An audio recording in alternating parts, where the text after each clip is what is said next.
Bongkar, Fahri Hamzah kesal atas ulah KPK ke Anies Baswedan. Ini merusak negara.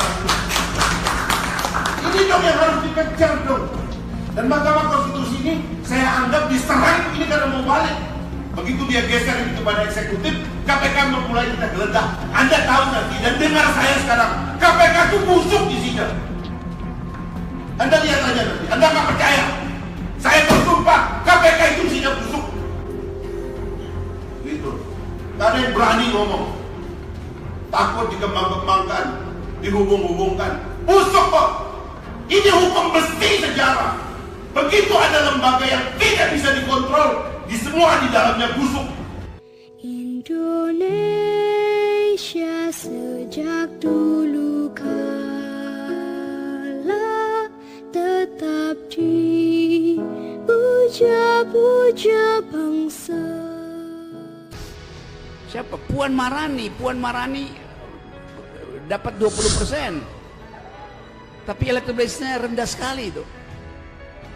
Jadi euforia politik tumbuh, tetapi distopia juga jalan. Nggak ada. Jadi kalau siapa calon presiden Anda? Anies, Ganjar. Ya. Dari mana Anda tahu mereka calon presiden? Dari mana? Dari lembaga survei. Dari mana lembaga survei tahu bahwa orang-orang ini akan jadi presiden? Yang harusnya dihilangkan karena bertentangan dengan konstitusi, dijaga. Ya, ini adalah serangan kepada KPK. Saya tahu betul itu. Koruptor fight back itu. Itu kan kampanye mereka, Pak Yani. Sehingga pasal-pasal yang harusnya dihilangkan karena bertentangan dengan konstitusi dijaga. Ya, ini adalah serangan kepada KPK, ini adalah serangan kepada pemberantasan korupsi. Ini adalah koruptor fight back. Mana koruptor fight back? Siapa itu koruptor itu? Masa orang-orang yang gak jelas ini disebut sejago-jagonya koruptor itu kan yang disebutnya itu Setia Novanto.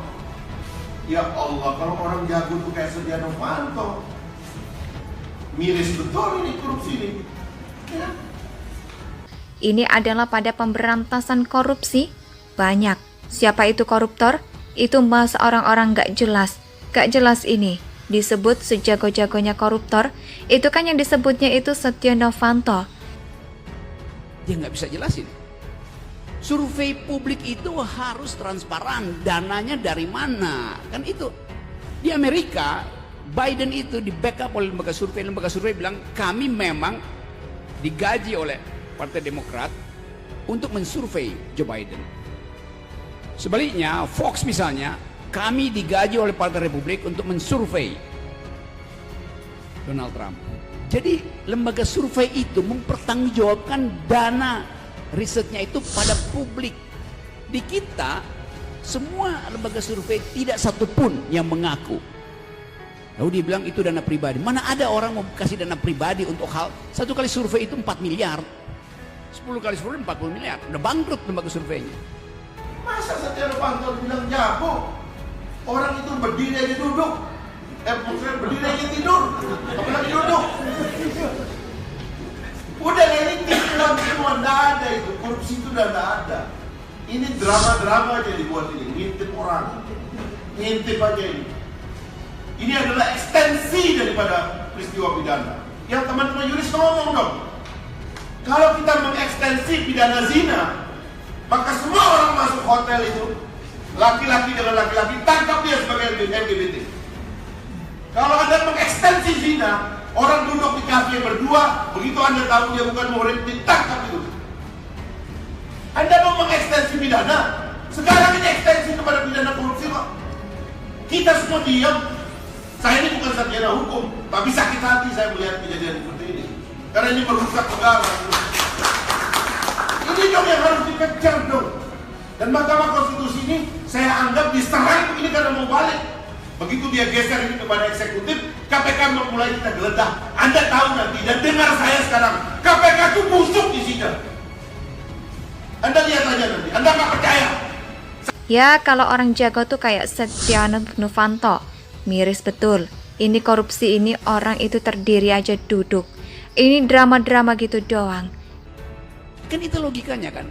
Jadi kalau dikatakan ini, oh ya itu calon yang diajukan lembaga survei. Saya tahu Anda misalnya suka pada Anies, oke segala macam. Ya sama Anies teman baik saya. Udah berapa kali dia ngomong sama saya tuh. Prabowo teman baik saya, ngomong berkali-kali juga. SBY teman diskusi saya, setiap bulan Pak SBY undang saya untuk diskusi. Tapi saya tidak mau kasih point of view yang euforia. Saya kasih point of view yang basisnya adalah prinsip demokrasi. Yaitu dalam sistem presidensial tidak boleh ada threshold. Karena pemilihan langsung. Saya bersumpah KPK itu tidak busuk. Gitu. Gak ada yang berani ngomong. Takut dikembang-kembangkan, dihubung-hubungkan. Busuk kok. Ini hukum besi sejarah. Begitu ada lembaga yang tidak bisa dikontrol, di semua di dalamnya busuk. Kita nggak berani bersikap seperti itu. Kenapa kita memperjuangkan demokrasi? Karena nggak mau ada segelintir orang yang tidak bisa diperiksa, yang tidak bisa dikontrol, lalu memperkaya sendiri, diri sendiri dan keluarganya, dan kolega-koleganya dan kroni-kroninya. Itu pengalaman sejarah kita. Dimanapun ada kekuasaan yang menumpuk, di situ ada kebusukan. Dan KPK nggak mau dikontrol. Termasuk ketika MK sudah bikin keputusan itu, kami nggak mau ikut, kami nilai. Ini bukan mentalitas demokrasi, saudara. Ini dong yang harus kita berpendirian. Aktivis-aktivis nih, jangan ikut yang di sebelah sana. Sebelah sana itu relatif. Ini adalah ekstensi daripada peristiwa pidana. Dan dengar saya sekarang, Anda lihat saja nanti. Anda nggak percaya. Bagaimana mungkin pemilihan langsung ada threshold? Boleh. Kapan? Dipilih dulu DPR-nya, baru dipilih presiden. Itu boleh ada threshold. Tapi kan kita memilih kan sama. Jadi bagaimana mungkin saya pilih ini presiden, nggak boleh saya pilih karena partainya tidak punya threshold. Kapan kita tahu dia tidak punya threshold? 2019. 2019 itu memilih presiden 2019. Memilih 2024 dasarnya adalah suara parlemen 2024, bukan pakai 2019. Kan DUNGU. Apa bahasa Belandanya OTT? Kan nggak ada. Tertangkap tangan bahasa Belandanya Heterdat. OTT nggak ada bahasa Belandanya. Dan tidak ada dalam undang-undang apapun. Tidak ada.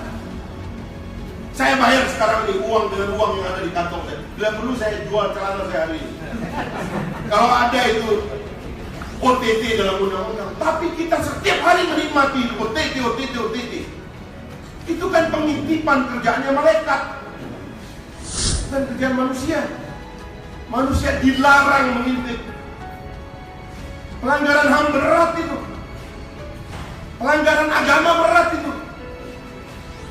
Tapi kita terdiam satu bangsa. Dan orang sekarang menganggap bahwa kenapa ada keraguan pemilu akan berlangsung? Karena nggak ada calon presiden. Sekarang siapa calon presidennya?